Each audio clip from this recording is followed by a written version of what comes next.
Hablando de pasar cosas, en el mundo pasan En cosas, el mundo profe. pasan cosas. Cuénteme Como todos los cómo está días, la cosa. dijo Laura. Como Sí, todos sí. los días, Como profe. todos los días. Bueno, hubo elecciones en Finlandia, no sé si Mm. se enteró, Pipa Sperati. ¿No se enteró Sí, que hubo la verdad elecciones? ¿Qué hace usted? No entendió, Claro. que no se entera que hay bacana, elecciones en ¿cómo no Finlandia. me voy a enterar? Hubo elecciones en Finlandia y salió el gobierno derrotado, ganó la ultraderecha.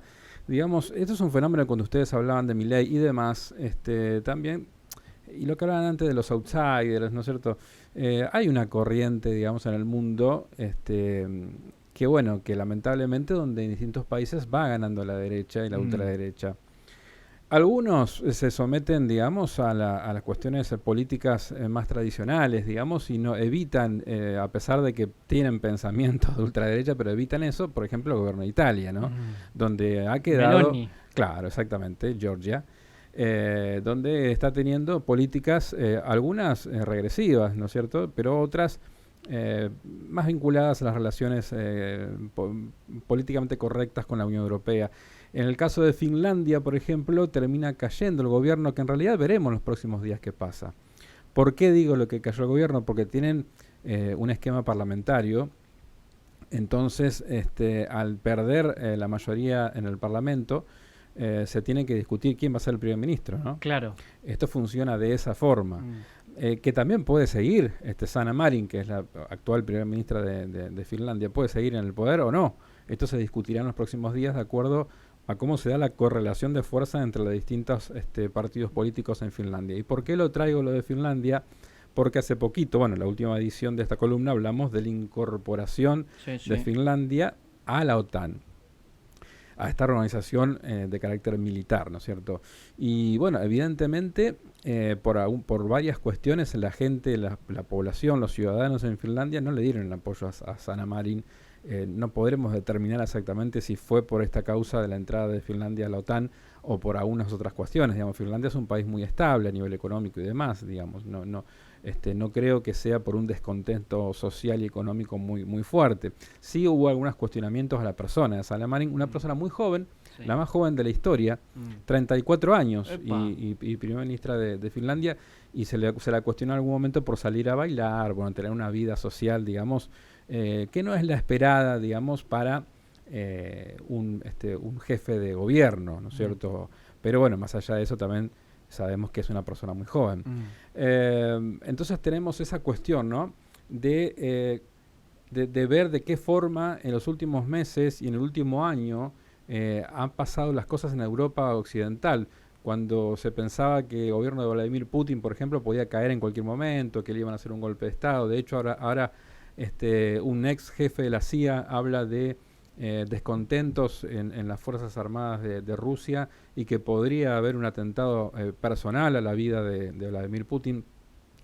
Y sin embargo, hasta ahora hemos visto, digamos, cierta estabilidad y un acompañamiento de la gente a la gestión del actual gobierno del Kremlin, y hubo muchos gobiernos en Europa Occidental que fueron cayendo, digamos, ni hablar lo que pasó en el Reino Unido, lo que pasó en Italia, ahora en Finlandia, etcétera, etcétera, ¿no es cierto? O sea, una inestabilidad política importante. Y también tenemos un hecho que podría pasar desapercibido, es la muerte de una señora de la tercera edad en el Reino Unido, y la noticia es trágica desde el punto de vista que se lo mire, pero esta señora se muere dentro de su casa de frío.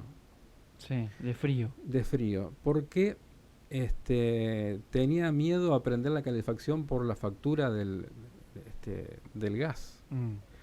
Es decir, estamos en una situación, esta es una cuestión simbólica, digamos, ¿no? Un ejemplo de la realidad que está viviendo Europa Occidental a partir de lo que se vivió con el inicio de la guerra en Ucrania, ¿no? O con la continuación o con el inicio de la guerra con Rusia, vamos a decirlo de esa manera. En Ucrania hay guerra desde 2014, así que hablemos, digamos, de lo que pasó en el último año. Esta es la situación a donde lo han llevado los líderes políticos. Por eso a veces las cosas nos parecen tan lejos, y en esta columna siempre queremos reflejar esta cuestión, ¿no? Que lo que parece tan lejano no lo es. Y lo que hacen los grandes líderes termina afectando la vida del ciudadano común. digamos. Entonces, fíjate vos la situación energética en el Reino Unido a lo que ha llevado, ¿no? También es un caso, alguien puede decir es aislada, es una persona mayor que quizás, no estaba siendo contenida por su familia o allegados, demás. Pero a lo que voy es esta cuestión simbólica, ¿no? De la realidad que está viviendo hoy, política, económica, social. Estaba viendo 400.000 personas en Francia en la calle, ¿no?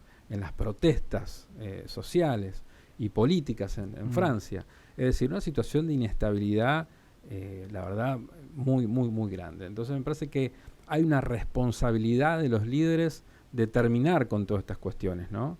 Y darle un poco de estabilidad al mundo, a Europa y al mundo, porque realmente que todo esto, además de que los ciudadanos pasan malos momentos, viven una calidad de vida absolutamente deteriorada y además le dan lugar a expresiones políticas que pueden ser preocupantes, ¿no? Que pueden llevar a agravar las situaciones en vez de mejorarlas. Sí, a romper el pacto democrático que tanto nos costó. Exactamente, que tanto le costó a Europa y al mundo. Sí, claro. Y te pregunto, antes de establecer una pequeña pausa, después tenemos el sorteo, atención. El sorteo, sí, del huevo. Del huevo de Pascua, 1,5 kilos, gentileza de Lavandería Rivadavia, impresionante, impresionante. Veíamos la cantidad de gente que ha participado y sigue participando. Tremendo, últimos minutos para participar. Tremendo, tremendo. ¿Qué te sugiere el fenómeno Milei, profe? Es un fenómeno que tiene que ver con el descontento de la gente con la clase política, pero de todas maneras me parece, que también la ciudadanía se tiene que hacer cargo. O sea, la clase política en Argentina no nace de un repollo, nace de una sociedad. Desentendernos de esto es peligroso, porque ponemos solamente en un solo responsable los problemas de la Argentina.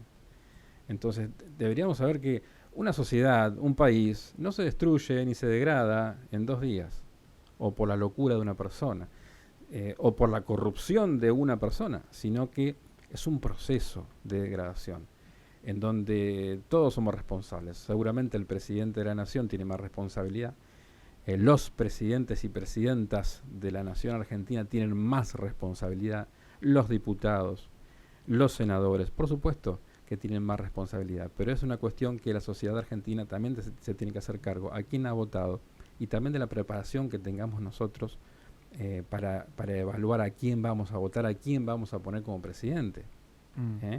Porque vos me preguntás qué opino de Milei, pero tenemos que saber qué piensa Milei. Yo muchas veces lo he dicho acá, una persona que está en contra del Estado, que quiere un Estado mínimo, que no está a favor de la educación pública, que no está a favor de la salud pública. Entonces... Está a favor con armarse, ¿no? Está a favor, claro, de la población, prácticamente la aportación de armas. De la justicia por mano propia, prácticamente. Entonces, un Estado ausente, nosotros nos estamos quejando del Estado ausente, porque decimos, no hay seguridad. Entonces, si no hay seguridad es por un Estado que no está ausente, que no está presente. Porque tiene que estar a través, no solamente de la figura de la policía armado en la puerta de mi casa o en la esquina o en la avenida, sino también todo lo que hay detrás de eso. Porque el esquema de la seguridad no es solamente la policía, está la justicia detrás. Y están los políticos que están en seguridad, que desarrollan las políticas. Y están los legisladores que aprueban leyes y que deberían realizar, pensar, desarrollar leyes que sean oportunas. Entonces es complejo, pero como ciudadanos lo que tenemos que hacer es no decir que se vayan todos. No, lo que tenemos que hacer es interiorizarnos. ¿Qué piensa este muchacho? ¿Qué piensa Larreta? ¿Cómo gestionó Larreta a la ciudad de Buenos Aires? ¿Cuáles son sus pensamientos respecto a qué harían en un futuro? Lo mismo en el peronismo, digo, ¿no? ¿Qué equipos lo acompañan, no? ¿Qué equipos lo acompañan? Claro, exactamente. ¿Quién es? Massa, por ejemplo, que propone, Cristina Fernández, es decir...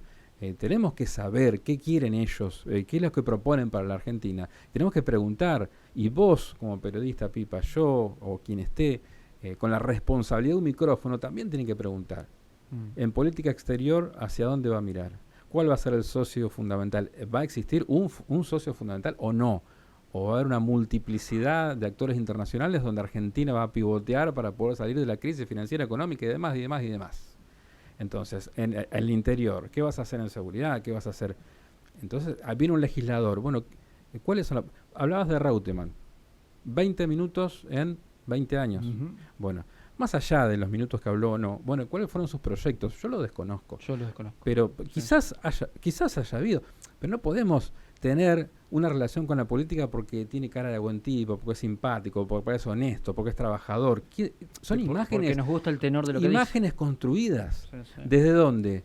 Desde cierta ficción, digamos, también, ¿no? Que los medios tienen mucho que ver. Pero tenemos que ir más allá de esa imagen, ¿no? Parece buen tipo, parece simpático, parece honesto, parece trabajador. No, tenemos que irnos más allá del parece. Bueno, decime cuáles son tus proyectos. Acá hay gente que llegó a la intendencia, que llegó al gobierno de múltiples lugares en donde llegaron sin una sola propuesta. Sin una sola propuesta.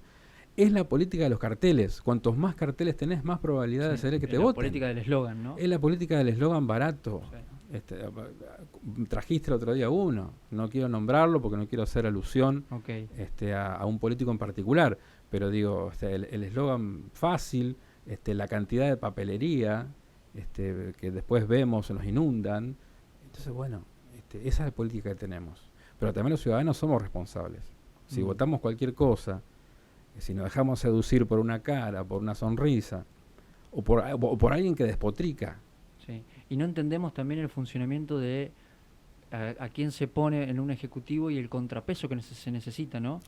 Exacto, el juego de la República en este caso. La República necesita independencia de poderes también, ¿no es cierto? ¿No? Entonces también tiene que pensar, si querés un Congreso que lo acompañe al presidente y le vote toda la política, si querés un contrapeso, bueno, hay un montón de cuestiones.